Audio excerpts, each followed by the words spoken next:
नमस्कार आप सबको। आप लोगों का चैनल जीएस ग्रामर क्लास पर आप सबका स्वागत है। और आने वाला 2024 साल का जिसको बोलते हैं हम लोग हैप्पी न्यू ईयर, यानी कि आप सबको नए साल का शुभकामना। और आज हम लोग शुरुआत करने जाएंगे रिवीजन नरेशन का। जो हम लोग एसर्टिव सेंटेंस सीखे हैं पार्ट 1 पार्ट 2, उसका हम लोग आज रिवीजन करेंगे। कौन सा साल में, मेट्रिकुलेशन का बात मैं करने जा रहा हूँ, पहला कौन से साल में कौन सा क्वेश्चन दिया हुआ है उसको आज हम लोग रिवीजन करेंगे पहला क्लास में। उसके बाद वाला जो हम लोग का क्लास होगा इंट्रोगेटिव सेंटेंस WH इंट्रोगेटिव और इंट्रोगेटिव दोनों का क्लास हम लोग लेंगे नेक्स्ट वीडियो में। और आज का वीडियो जो होगा हम लोग का जितना भी मेट्रिकुलेशन में असर्टिव सेंटेंस का जो नरेशन दिया हुआ है, डायरेक्ट टू इनडायरेक्ट और इनडायरेक्ट टू डायरेक्ट, आज हम लोग दोनों सीखेंगे इस क्लास में।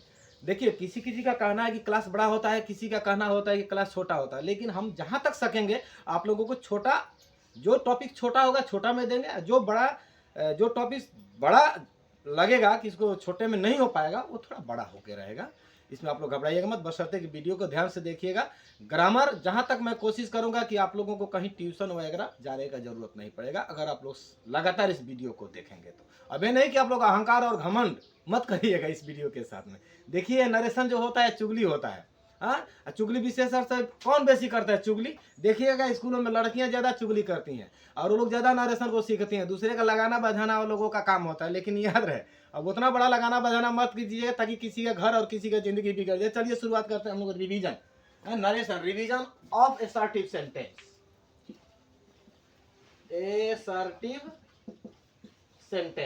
असर्टिव सेंटेंस का ही रिवीजन आज हम लोग इस क्लास में देखेंगे। ये देखिए, मार्कर से लिखने में भी हमारा थोड़ा असुविधा होता है क्योंकि मार्कर से लिखने का हैबिट नहीं है। पहले चॉक पेंसिल से लिखता था, स्कूलों में भी हम लोग चॉक पेंसिल से ही पढ़ाते हैं। एनीवे, जो भी हो, रिवीजन ऑफ असर्टिव सेंटेंस। चलिए हम लोग देखते हैं क्या पहले के हम लोग एक एग्जांपल लेते हैं। पहले देखिएगा एग्जांपल का जो डिफरेंस है, he says to me I M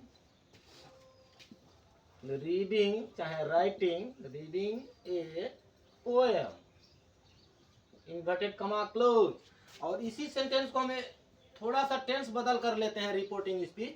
he said to me, same sentence है। देखिए, इसके बाद एग्जाम्पल को समझाने के बाद में हम लोग क्वेश्चन लेंगे जो एग्जाम में दिया है। आई एम रीडिंग ए पोएम। आज एक छोटा सा टेबल भी देंगे हम आप लोगों को, इन्वर्टेड कमा क्लोज। अब चलिए देखते हैं, इस सेंटेंस को बनाएंगे दोनों को। ये जो रिपोर्टिंग स्पीच है, कमा के बाहर वाला को हमने पहला वीडियो में बताया था कि ये रिपोर्टिंग स्पीच है और कमा के भीतर में जो रहता है वो रिपोर्टेड स्पीच होता है। तो यानी कि वो डायरेक्ट नरेशन होता है। डायरेक्ट नरेशन यानी कि this statement is directly told by that person that is the speaker of reporting speech. यानी कि रिपोर्टिंग स्पीच का जो उक्ति होता है, जो सब्जेक्ट होता है, जो बोलता है, उसको हम लोग इन्वर्टेड कमा में रखते हैं तो डायरेक्ट नरेशन होता है। हाँ, तो चलिए अब हम लोग देखते हैं क्या होता है कि रिपोर्टिंग स्पीच हम लोगों का कौन सा टेंस का है, प्रेजेंट टेंस का है। और ये जो है प्रेजेंट कंटिन्यूअस का रिपोर्टेड स्पीच। तो ये प्रेजेंट टेंस का हो चाहे फ्यूचर टेंस का, हम लोग रिपोर्टिंग स्पीच प्रेजेंट का हो चाहे फ्यूचर का हो, तो रिपोर्टेड स्पीच का कोई टेंस का परिवर्तन नहीं होगा। और इसको भी हम लोग चाहेंगे तो जस का तस रख सकते हैं। देखिए, ही सेज टू मी, नहीं तो इसको अगर हम लोग चाहें तो इस तरीके से भी लिख सकते हैं। देखिए, ही टेल्स मी, जब टेल्स लगाएंगे तो ये सेज टू साफा खत्म हो जाएगा। नहीं तो जस का तस भी रख सकते हैं, इस चीज को इस तरीके से लिख सकते हैं, लेकिन हम इसको चाहेंगे कि इसको मिटा दें, विशेष जरूरत नहीं पड़ता है। he says to me, कमा के जगह पर असर्टिव सेंटेंस नहीं है तो असर्टिव सेंटेंस के लिए ही कमा के जगह पर हम लोग दैट का प्रयोग करेंगे, दैट। अब चलिए यहाँ का जो चेंज ऑफ पर्सन, नरेशन में 3 चेंज होता है ना, change of person, change of tense and change of pronouns. Part of speech, he says to me that, ये कौन सा पर्सन है? I, first person. तो हम लोग का वो जो सन का जो फॉर्मूला है, चेंज ऑफ पर्सन, वो जो सन का फॉर्मूला है उसके अनुसार first person change according to subject of reporting speech, यानी कि first person change according to subject of reporting speech. तो यहाँ पर क्या होगा, यानी कि ही। नहीं तो हम लोग अपना घरेलू भाषा में भी जो हम लोग घरेलू भाषा में जो व्यवहार करते हैं, जैसे कि सुन लीजिए, ही सेज टू मी, वह मुझसे कहता है आई एम रीडिंग। और इसी बात को यदि हम चुगली करने के लिए जा रहे हैं, किसको कह रहा है? मुझको कह रहा है, तो अब हम ही को जाकर के चुगली करना पड़ेगा। वह मुझसे कहता है, मैं पढ़ रहा हूं। तो यदि ये इनडायरेक्ट नरेशन में यदि यहाँ पर हम लोग आई लिखेंगे तो हमको बोध कराएगा। हाँ, इसीलिए चुगली करना पड़ता है, यानी कि उसके उक्ति को हम अपने शब्दों में कहेंगे। तो वह उसको कहता है, कौन पढ़ रहा है भाई, वह पढ़ रहा है, यानी कि ही। और यहाँ पर देखिए ये प्रेजेंट होने के चलते इधर का टेंस का कोई चेंज नहीं होगा, तो ही के साथ क्या लगाएंगे हम लोग, he is reading a book. समझ में आया, रीडिंग ए पोएम है सर, फुल स्टॉप। तो he says to me that he is reading a poem. अब ठीक, चले आते हैं दूसरे एग्जांपल पर। तो यहाँ पर देखिए, तो ये क्या है, यानी कि ये पास्ट टेंस का, ही सेड टू मी, ये पास्ट टेंस का है, रिपोर्टिंग स्पीच, इसीलिए रिपोर्टिंग स्पीच में सेड टू के स्थान पर हम लोग लगाएंगे टोल्ड, ही टोल्ड मी। कमा के जगह पर तो वही है दैट। ये भी असर्टिव सेंटेंस है, लेकिन अब यहाँ पर ये टेंस को हम लोग चेंज करेंगे, यानी कि जब रिपोर्टिंग स्पीच हम लोगों का पास्ट टेंस का होता है तो reported speech change correspondingly from present to past, यानी कि प्रेजेंट से पास्ट में हम लोग लेकर के जाते हैं क्रमानुसार। तो आई एम रीडिंग ए बुक किस टेंस में चला जाएगा, प्रेजेंट कंटिन्यूअस है, ये पास्ट कंटिन्यूअस में चला जाएगा। तो पास्ट कंटिन्यूअस में जब चला जाएगा तो इज एम आर का क्या हो जाएगा, वाज वेयर। तो इसको बदलने के पहले चलिए देखिए, सब्जेक्ट क्या है, I first person change according to subject, therefore he, और is am are change into was were, तो ही के साथ में क्या हो जाएगा, was reading a poem. Rule को देखिएगा, 1 नंबर पार्ट और 2 नंबर पार्ट आप लोगों को पक्का समझ में आ जाएगा, ये हम लोग रिवाइज कर रहे हैं। चलिए अब हम लोग एक और एग्जांपल ले लेते हैं। The old man said to me, अच्छा है किसी को लो, हाँ, you have stolen my bag. लो, बहुत बड़ा ये चीज लिख दिया, you have stolen my bag. अब यहाँ पर देखिए, पहले इसको हम लोग समझेंगे। The old man said to me, बूढ़ा आदमी ने मुझको कहा, यानी कि दोष लगाया। यहाँ पर हम लोग ब्लेम्ड भी लिख सकते हैं, बाद में हम लोग इसके बारे में सीखेंगे, लेकिन अभी वर्तमान में रूल के अनुसार चलते हैं। ये भी असर्टिव है ना, ये you have stolen my bag assertive है। और यहाँ पर देखने में आ रहा है क्या चीज, हम लोग का रिपोर्टिंग स्पीच जो है पास्ट टेंस का है। तो चलिए हम लोग पास्ट टेंस का होने से सेड टू के जगह पर क्या लिखेंगे, द ओल्ड मैन टोल्ड मी। अगर हम लोग चाहें तो यहाँ ये भी लिख सकते हैं, द ओल्ड मैन ब्लेम्ड मी, दोषी ठहराया। असर्टिव सेंटेंस है, इसलिए कमा की जगह पर दैट लगा दिया। अब देखना है कि यहाँ पर रिपोर्टेड स्पीच का सब्जेक्ट कौन है, सेकंड पर्सन है, यानी कि second person change according to object, यानी कि ऑब्जेक्ट। अब देखिए, ऑब्जेक्ट ढूंढने का तरीका सिर्फ एक ही होता है, क्या और किसे, क्या और किसे यानी किसको। तो देखिए यहाँ पर ये ऑब्जेक्ट आ गया ना, the old man said to me, बूढ़ा आदमी ने मुझको कहा, मैंने किसे, यानी कि यही ऑब्जेक्ट हुआ। तो यू बदल करके मी से क्या होगा, I. The old man told me that I. ये कौन सा टेंस का है, ये टेंस बदलेगा भाई, देखिए ये पास्ट टेंस का है, तो इधर का टेंस हम लोग को चेंज होगा, यानी कि ये पास्ट प्रेजेंट परफेक्ट का है, तो कहाँ चला जाएगा, पास्ट परफेक्ट में। और नहीं तो देखिएगा नीचे वाला रूल में भी लिखा हुआ है, जो टेबल दिया गया उसमें नरेशन का पार्ट 2 में देखिएगा, वहां पर हैज और हैव को क्या लिखा गया, हैड लिखा गया, यानी कि हैड जो होता है पास्ट परफेक्ट में होता है, हैज और हैव जो होता है हम लोग का प्रेजेंट परफेक्ट में होता है। तो यहाँ पर ये प्रेजेंट परफेक्ट है, चला जाएगा पास्ट परफेक्ट में। तो पास्ट परफेक्ट में सभी सब्जेक्ट के साथ हम लोग ऑक्सिलरी वर्ब लगता है, हैड लगा दिया, हैड स्टोलन। अब एक बात यहाँ पर आ रहा है, ये जो है माई बैग, ये कौन बोला है, बूढ़ा आदमी ने मुझको कहा कि तुमने मेरा बैग को चुराया है। किसने किसका बैग को चुराया है, मैंने बूढ़ा आदमी का बैग को चुराया है, हमको दोषी ठहराया है ना। तो यहाँ पर देखिए, यहाँ पर you have stolen my bag, तुमने मेरा बैग को चुराया। तो बैग को किसने चुराया, हमको दोषी ठहरा रहा है ना। और बैग किसका है, बैग किसका है, उसका, यानी कि आई हैड स्टोलन, उसका, यानी कि हीज बैग। समझ में आया, नहीं समझ में आएगा तो आप लोग कमेंट बॉक्स में कंप्लेन कीजिए, कंप्लेन सुनने के लिए मैं तैयार। और एक दो एग्जाम्पल लेते हैं।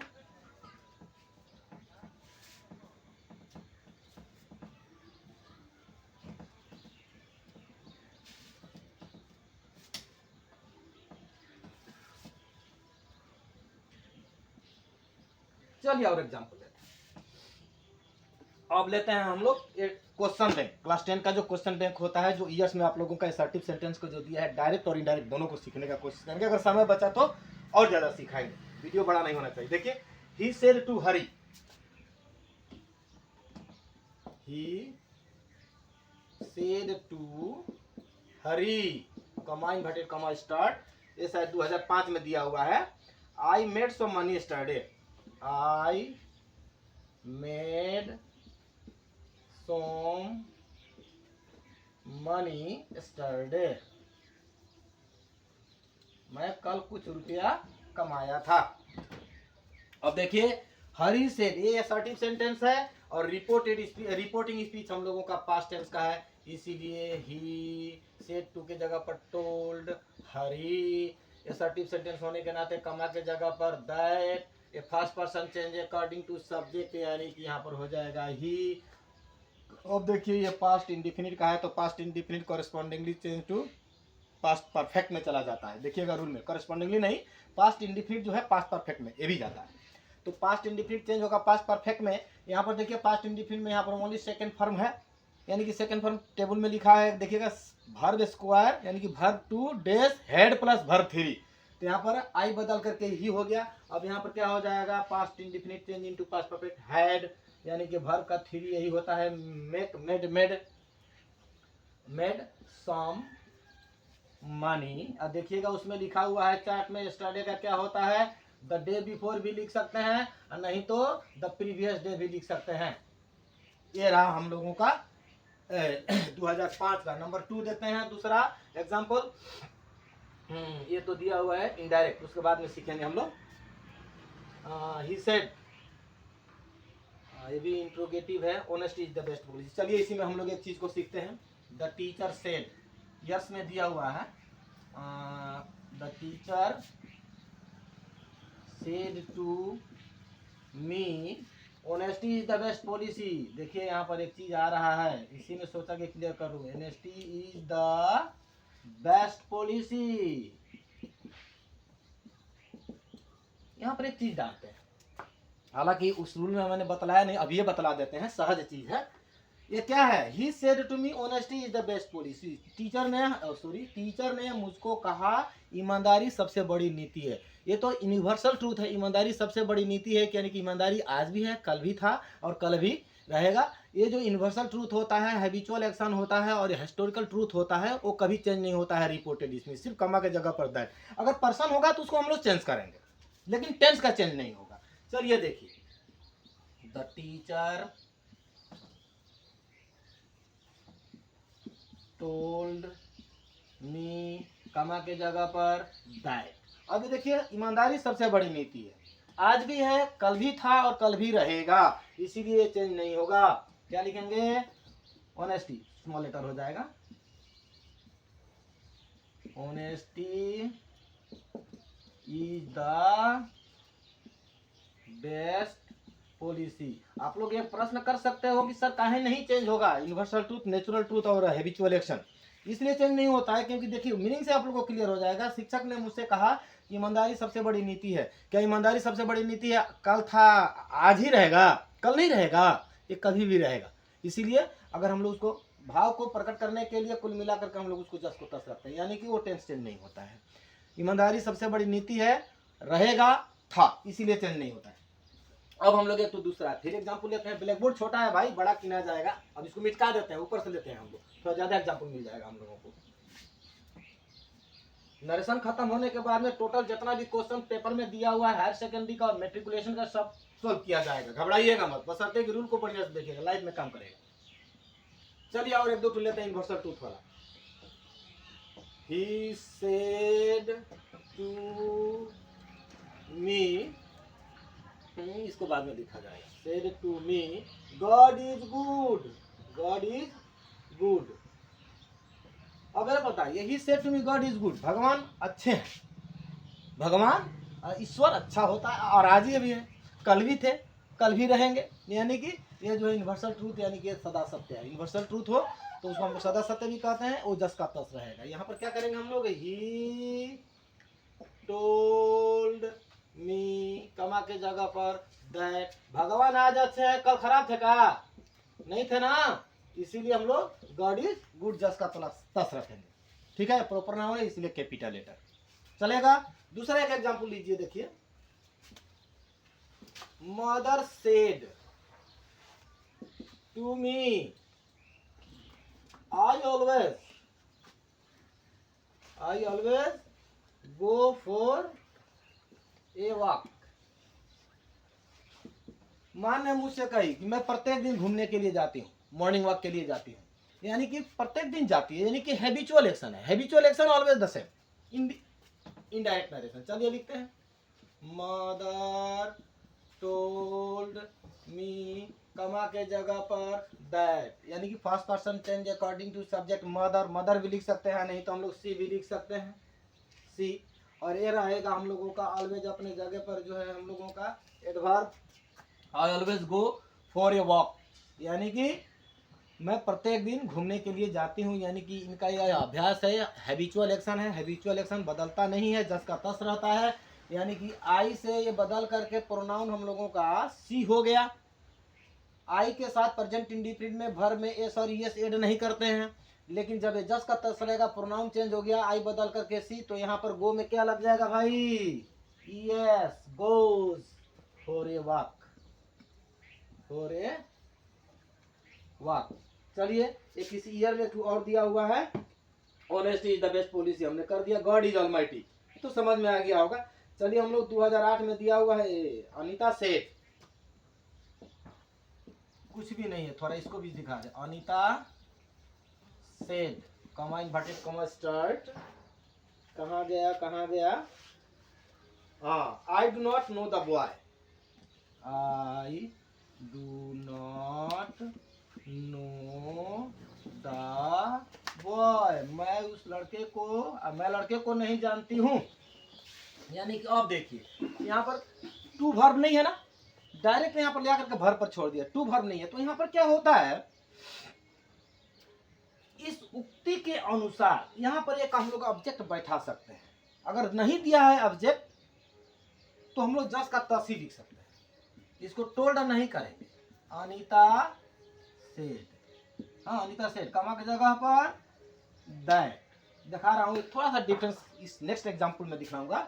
आई first person change according to subject, यानी कि Anita, we can write here see, और ये है हम लोगों का पास्ट टेंस, तो ये टेंस बदलेगा भाई, ये यूनिवर्सल ट्रूथ नेचुरल ट्रूथ नहीं है, डायरेक्ट बोल रहा है कि मैं उस लड़के को जानता हूँ, यानी कि आई बदल करके सी हो गया।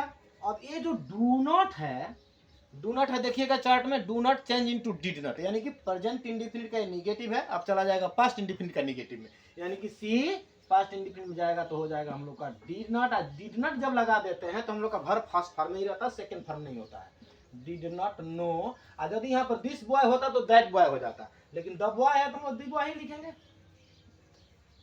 अब चलिए इसका थोड़ा भाव, जो कि अभिष्ट चीज जो छुपा रहता है, उसके बारे में थोड़ा देख लेते हैं। अनीता सेड, अब देखिए, you are a naughty boy, naughty boy. अब यहाँ पर देखिए, अनीता ने कहा तुम एक दुष्ट लड़के हो, यानी कि यहाँ पर क्या चीज छुपा हुआ है, यहाँ पर अनीता कही थी कि तुम एक दुष्ट लड़के हो, यानी कि अनीता के सामने कौन है? मैं हूं, यहाँ पर मी छुपा हुआ है। अगर हम लोग इसको चाहते हैं तो हम लोग इसको उद्गारित कर सकते हैं, अनीता टोल्ड मी, यहां से प्रकाशित हो रहा है कि अनीता मुझको ही कर रही है, यानी कि उसके सामने मैं ही हूं, तो यानी कि अनीता टोल्ड मी, अब कमा की जगह पर क्या हो जाएगा? दैट। ये कौन सा पर्सन है? सेकंड पर्सन, तो यानी कि उसके सामने कौन है यहाँ पर भाई? छुपा हुआ मी है, तो यू से मी बदल करके क्या बन जाएगा? आई।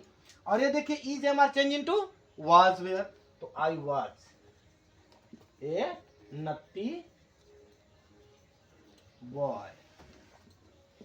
समझ में आ गया? Any problem? तो फिर नेक्स्ट वीडियो में हम लोग और रिवीजन देंगे, जितना भी क्वेश्चन आंसर है।